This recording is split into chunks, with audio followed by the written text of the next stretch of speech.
d'un briefing presse, le ministre des Ressources hydrauliques et électricité s'est apaisanti sur les mesures prises par le gouvernement pour protéger les engins des usines de captage d'eau contre toute catastrophe. Le ministère de la Santé, à travers son organe technique, le Centre national de lutte contre les cancers CNLC, continue sa mission de sensibiliser la population sur la disponibilité des médicaments anticancéreux gratuits. En société, la route bypass, précisément à sous-région, vers l'entrée des Super Lemba, se trouve dans un état trépidé où la population demande l'intervention des autorités. Vous informer, c'est notre devoir. Mesdames et messieurs, bienvenue dans cette nouvelle session d'information à la télévision de l'éducation. Place au développement des titres dans l'actualité. Le chef de l'État, Félix Antoine Tshisekedi Tshilombo, a visité les victimes des inondations de la pluie diluvienne qui s'est abattue la nuit de vendredi à samedi dans la capitale. Pour plus de détails, suivez cet élément. Le premier citoyen a troqué son costume cravate pour une tenue de terrain afin de témoigner de sa compassion paternelle aux compatriotes victimes des inondations. Ici, au stade Tata Raphaël, ce sont des familles entières qui font partie de nombreux sinistrés victimes du débordement de la rivière Ndjili qui s'est déchaînée en détruisant tout sur son passage. Le couple présidentiel s'est rendu compte du désastre de ces familles aujourd'hui sans logis. Ils viennent pour la plupart des quartiers des bonhommes, Limete Salongo, Ndanou, Massina Valley et certains quartiers de la commune de Lincélé sous les eaux. Les autorités provinciales avancent un bilan provisoire de 35 morts, des blessés et de nombreux sans-abri. C'est ici, sur le gymnase du stade de Tata Raphaël, que certains sinistrés ont été installés. Le récit est simplement funeste. Touché par ce drame, le président de la République, accompagné la distinguée première dame, a pris le temps d'écouter les récits poignants de ces familles qui ont perdu presque tout.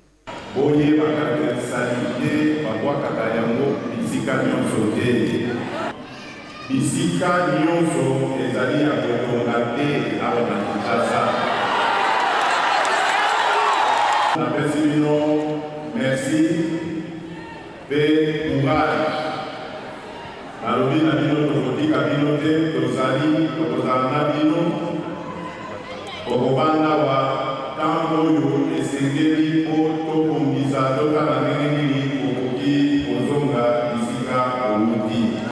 Avec cette visite, ces malades ont retrouvé une lueur d'espoir. Les yeux de ces familles sont désormais rivés sur l'avenir. Ces sinistrés ont exprimé leur gratitude à l'endroit du couple présidentiel qui a agi promptement. Toujours dans le même dossier, mobilisation d'urgence aux catastrophes naturelles à Kinshasa, le vice-ministre de l'Intérieur, Maître Jacquemin Chabani, a pris le règne des opérations de gestion des crises conformément à ses diverses attributions, dont la gestion des catastrophes. Suivez le détail dans ces reportages de Ginelle Pézo. Les pluies diluviennes se sont abattues dans la nuit du 4 au 5 avril, ont endeuillé plusieurs familles de communes d'Ndjili et Mongafula. Préoccupé par ces situations, le vice-premier ministre Jacquemin Chabani Luko Biango a pris le règne des opérations de gestion des crises conformément à ses diverses attributions dans la gestion des catastrophes. Au lendemain de ces intempéries, soit le samedi 5 avril, une mission de la cellule permanente d'alerte et d'urgence a été dépêchée à Mitendi, Matadi-Mayo et Sebo pour évaluer les dégâts. Une réunion stratégique a été ensuite convoquée le même samedi en début de soirée avec les experts de la CEPAO ainsi que plusieurs ministres et responsables de la ville de Kinshasa. Plusieurs décisions importantes ont été prises, notamment la sollicitation de l'implication de l'armée et d'autres services pour assurer les transports des populations vivant dans des zones non aedificantes vers des sites d'accueil identifiés. Parmi ces sites, l'Institut Lumumba a déjà accueilli 115 familles, tandis que Kitomesa et Kimwenza ont respectivement pris en charge 100 et 70 familles. Le vice-premier ministre s'est également engagé à mobiliser les organisations humanitaires pour garantir une assistance efficace aux personnes sinistrées. Alors que la situation reste préoccupante, les efforts de coordination et d'intervention se poursuivent pour assurer la sécurité et le bien-être des habitants de Kinshasa. Le gouvernement, à travers le vice-premier ministre, s'engage à répondre rapidement et efficacement aux besoins des sinistrés, témoignant ainsi de sa détermination à faire face à cette crise. Au cours d'un briefing presse sur les inondations survenues à Kinshasa, co-animé avec quelques membres du gouvernement, le ministre d'État en charge des infrastructures et travaux publics est revenu sur la décision du projet de Kinshasa Zéro Trou. Pour plus de détails, suivez cet élément que nous propose Julien Mamba. Il faut d'abord partir du concept. Que veut dire Kinshasa Zéro Trou? La plupart de la voirie de Kinshasa, le gros de la voirie de Kinshasa, est déjà atteint un âge où, logiquement, on devrait faire une réhabilitation complète. C'est-à-dire, on ne devrait pas aller en attaquant des sections, mais réhabiliter totalement les avenues. Mais si vous voulez réhabiliter totalement, vous comprenez bien que ça a des conséquences budgétaires. Donc, nous, au ministère des Infrastructures, nous nous sommes dit, écoutez, si les moyens ne sont pas encore disponibles pour pouvoir réhabiliter toutes les artères de Kinshasa, allons-y d'abord sur les artères dont les sections sont fortement dégradées.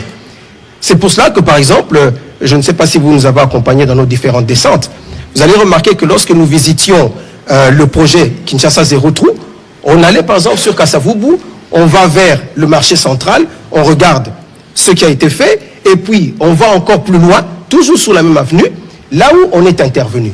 Donc on n'est pas intervenu sur l'ensemble des avenues, mais sur les sections qui étaient dégradées.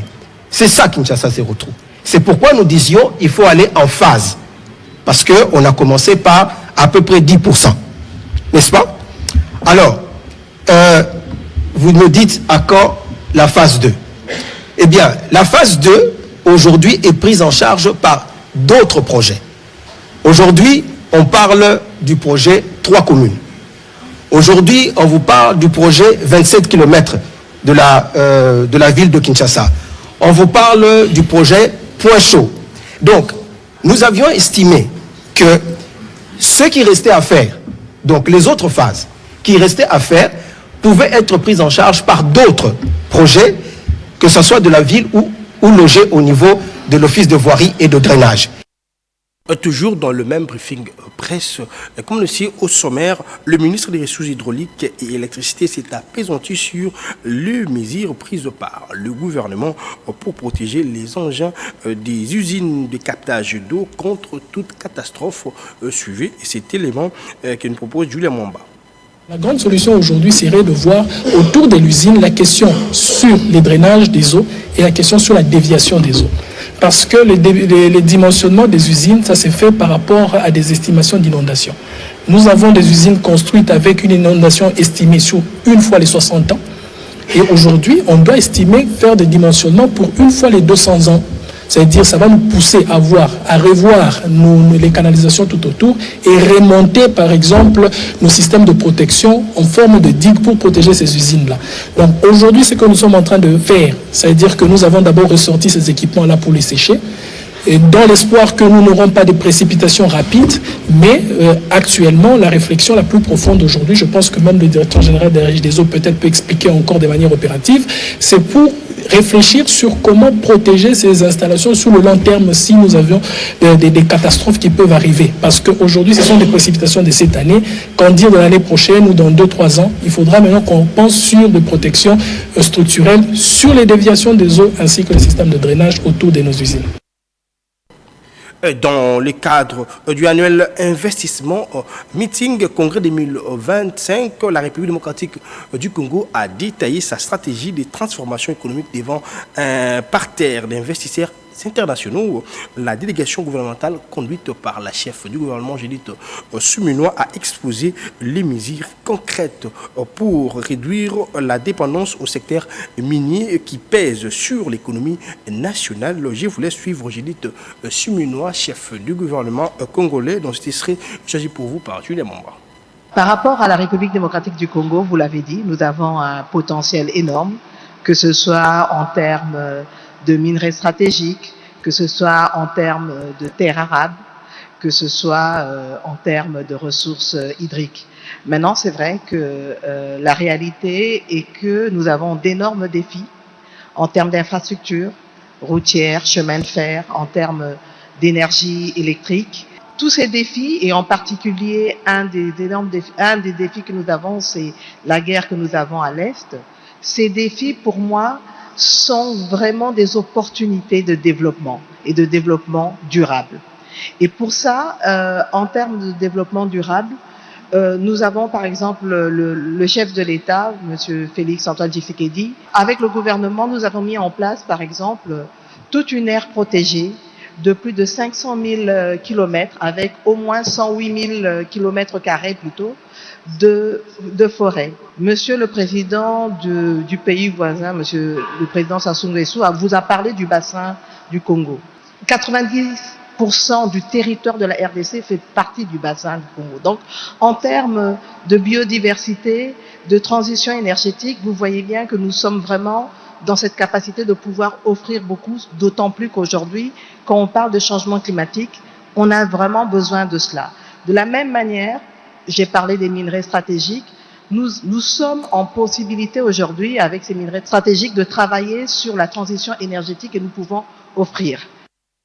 Parlons santé. Dans ce journal, le ministère de la Santé, à travers son organe technique, les Centres national de lutte contre les cancers, CNLC, continue sa mission de mobiliser la population sur la disponibilité des médicaments anticancéreux gratuits. Suivez cet élément d'Agathe Mezi et Fanny Chiswaka. Poursuivons la mission de sensibiliser la population congolaise de la disponibilité de la chimiothérapie anticancéreux gratuite que le gouvernement de la RDC a mis en place pour tous les Congolais diagnostiqués cancéreux. Le Centre national de lutte contre les cancers, CNLC, a fait une descente à Moamba, précisément aux cliniques universitaires de Kinshasa, accompagné de l'aide de ce fournisseur 199 RDC. Après avoir visité la pharmacie où sont stockés tous les médicaments anticancéreux selon les normes de leur température de conservation, ça ne suivit de visites notamment dans les services de l'ORL, gastro-entérologie, gynécologie et la chirurgie. Le médecin responsable de chaque service ont loué les efforts du gouvernement et ont fait quelques plaidoiries pour une prise en charge totale. Si le gouvernement de la République, à travers ce programme, veut bien prendre en charge ces patients, ces cancéreux, que la prise en charge soit moins globale. Globale, c'est-à-dire partant du diagnostic jusqu'au traitement. Parce qu'en fait, le plus souvent, c'est des patients qui n'ont pas de moyens. Au sortir de cette visite, le pharmacien Laurent Sellé du CNLC revient sur l'essentiel de cette mission. Ce médicament, le CNLC l'a reçu gratuitement du gouvernement et nous les donnons également gratuitement dans les structures de prise en charge et aussi à leur tour les donnent gratuitement auprès de malades. C'est dans ce cadre que nous avons terminé cette mission ici aux cliniques universitaires et j'en appelle à tous les malades et surtout aux médecins traitant dans d'autres structures qui ne sont pas du réseau de référer le malade. Il faut noter que le déploiement de médicaments anticancéreux ont été effectués également dans les provinces de Kisangani, au Katanga, pour ne citer que cela. Parlons province, en Ituri, après l'asphaltage des grandes artères de la ville d'Ebounia, place à présent à l'éclairage public. Plusieurs quartiers sont bénéficiaires de ces projets qui contribuent énormément contre le banditisme urbain. Et ces projets financés par le gouvernement central, supervisé sous l'œil vigilant du lieutenant-général Boyan Kachama Johnny, gouverneur militaire de l'Ituri, Nomi Katako, pour plus de détails. Toutes les artères principales de la ville de Bunia seront asphaltées et éclairées. C'est le défi que s'est fixé l'administration militaire de l'Ituri avec à sa tête le lieutenant-général Boyanka Chomadjoun. Dorénavant, le boulevard Horo, Lengabo, route Sayo, ISP Bunia, Kanyasi, Bandai, avenue de l'école viennent d'être illuminés de bout en bout. Une énième action de développement qui enjolive la ville et contribue efficacement à sa sécurité. Des conducteurs de engins roulants s'en réjouissent. Nous avons quitté de l'obscurité à la lumière. Voilà, les traces de chef de l'État visibles dans tout l'Ituri. Par ailleurs, les femmes qui exercent le petit commerce savourent jusqu'à tard le bonheur d'écouler leurs marchandises en toute sécurité. Nous disons merci aux autorités pour l'éclairage public. Je n'ai pas d'heure fixe où je finis. Parfois c'est 1 heure, voire 2 heures. Tout ça, c'est grâce à l'éclairage public. Émerveillé par cet éclat de beauté qui reflète Bunia, le dignitaire d'État, Lokuninembe Thierry de l'ISP Bunia, pense que la population est dans un impératif d'accompagner ces initiatives afin de pérenniser ces acquis de l'état de siège en Ituri. Les panneaux, ça doit être protégé parce que nous avons ces panneaux solaires qui sont mis sur des mâts métalliques. On doit les protéger pour que ça ne soit pas détruit. Parce que si on ne les détruit pas, cela montre que la population a un niveau d'éducation, cela montre qu'on est responsable, cela montre qu'on est des bons citoyens et c'est ça ce qu'on doit témoigner. Exécuté par l'Office de voirie et drainage, OV2 en sigle, ce projet d'installation de lampadaires solaires accompagné celui de l'asphaltage de la voirie urbaine de Bunia va se poursuivre dans le territoire car le développement et la sécurité vont de pair, chose qui se concrétise en ville tout comme en campagne sous l'état de siège tel que voulu par le chef de l'État, Félix Antoine Tshisekedi Tshilombo. En société, pour boucler complètement cette session d'information, la route bypass à sous-région, précisément à l'entrée. Et Super Lemba s'y trouve de nos jours dans un état puté. Les usagers de ces taxes routiers interpellent les autorités sur les risques qu'ils courent jour et nuit dans ce coin de la capitale. Pour plus de détails, suivez cet élément. Nous sommes sur la route bypass, précisément au niveau de sous-région dans la commune de Lemba, dont l'on peut observer la détérioration de ce tronçon depuis plus de 10 ans. Le caniveau bouché, de l'eau stagnante sur les chaussées, créant ainsi des trous, serait à la base des embouteillages monstres qui ne facilitent pas la bonne circulation de véhicules.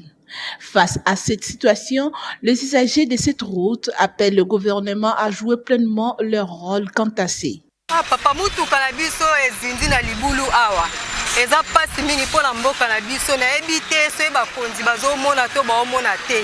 Bon, depuis ebebi esalaki presque 3 mois après bayaki kobwaka mwa bamabanga, c'est après bambula tomoni susu keno ebebi. Alors eloko oyo tozo déplorer ezali que na mboka na biso tozana nyonso sima ezali tozana bato ya mayele, mais le vrai problème est que lolenge bango bazosala po ke nzela ezala malamu bazosala ngo bongo te, donc ekoma cop na bango bakosala après bazongi pour ke mbongo ebima mbongo wana bacha na bapoche na bango mpona baintérêt privé na bango. Mais chef de l'État azali quand même na bavision wana malamu mpo abongisa banzela deke akoti tozomona oyo azosala me oyo nde azopesa marché wana ne baza na volonté wana te akosala banzela malamu pour que bambouteillage esila parce que tango bambouteillage ezali eza par rapport à l'état de la route eza malamu te nazo benga nde bango ba côté so sous région onzela oyo ba ko bongisela biso yango nazo senga mutu te eza droit na ngana la congolais les grandi na kisasa na botami na Congo nazo senga mutu te boyo sela biso nzela oyo. Le gouvernement est invité à faire quelque chose pour la réhabilitation de cet artère. Espérons que le gouvernement fera quelque chose comme assez pour permettre aux usagers de cette route de bien circuler librement. Mesdames et messieurs, fin de cette session de formation, mais tout d'abord, rappelons les titres. Vous avez suivi dans ce journal, lors d'un briefing presse, le ministre des Ressources hydrauliques et électricité s'est appesanti sur les mesures prises par le gouvernement pour protéger les engins des usines de captage d'eau contre toute catastrophe. Mais aussi le ministère de la Santé, à travers son organe technique, le Centre national de lutte contre les cancers CNLC, continue sa mission de sensibiliser la population sur la disponibilité des médicaments anticancéreux. Et en sous-cité, la route bypass à sous-région, précisément à l'entrée. Super Lemba se trouve de nos jours dans un état très puté où la population demande l'intervention des autorités. C'est ici que prend fin complètement cette session d'information. Si vous avez aimé, dites merci à la grande équipe rédactionnelle de la télévision de l'éducation. Restez branchés au programme de votre chaîne éducative. Surtout, prenez soin de vous car chaque jour est une vie. Au revoir.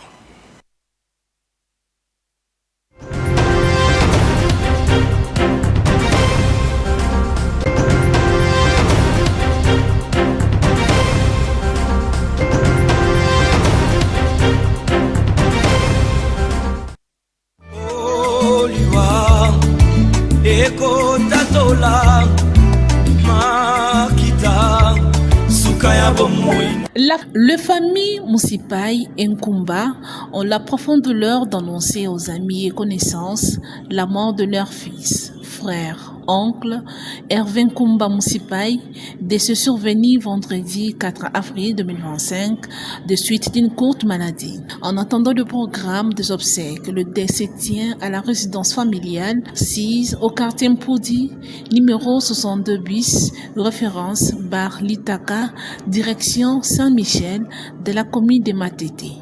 Ces communiqués tient lieu de faire part.